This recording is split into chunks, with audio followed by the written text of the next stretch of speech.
Hello students, how are you? I hope you all are doing great. Today I, Sonam Kumari from Unix Publication is going to teach our next chapter, that is C day. तो students इस chapter में हम पढ़ेंगे कितने days होते हैं हमारे एक वीक में. तो कितने डेज होते हैं हमारे एक वीक में?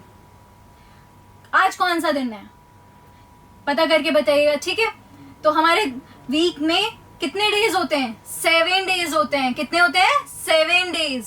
ठीक है, कौन कौन से होते हैं?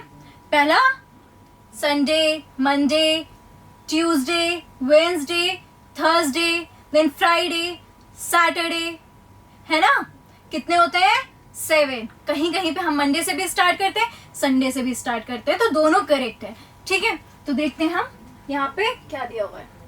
तो जैसे कि आप देख सकते हैं यहाँ पे कुछ डेज के नेम लिखे हुए हैं ना, और कुछ ब्लैंक रखे हुए हैं. तो आपको ये लिखना है कि संडे के बाद क्या आता है, देन क्या आता है, फिर क्या आता है ना? ये आपको फिल करना है, कंप्लीट करना है.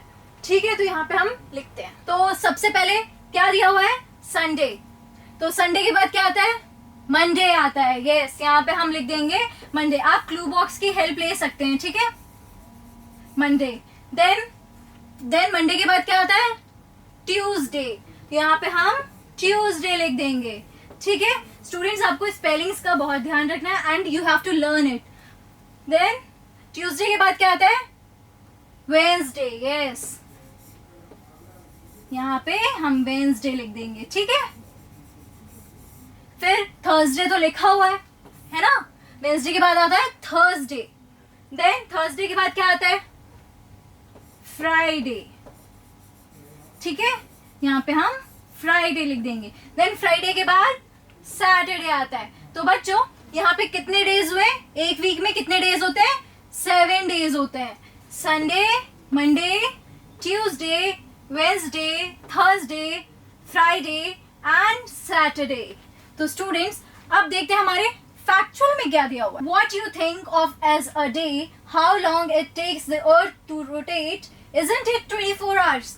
It's actually 23 hours, 56 minutes and 4.2 seconds. तो बच्चों आप ये बताइए कि एक दिन में कितने घंटे होते हैं? How many hours are there in one day? 24 hours, है ना? तो एक्चुअली में 24 आवर्स तो उसे हम बोलते हैं, लेकिन एक्चुअली में वो 23 आवर्स 56 मिनट्स एंड 4.2 सेकेंड्स होते हैं. ठीक है स्टूडेंट्स, तो बच्चों इसी के साथ हमारे ये चैप्टर होता है कंप्लीट. मिलते हैं हमारे नेक्स्ट क्लास में. तब तक के लिए take care and bye bye.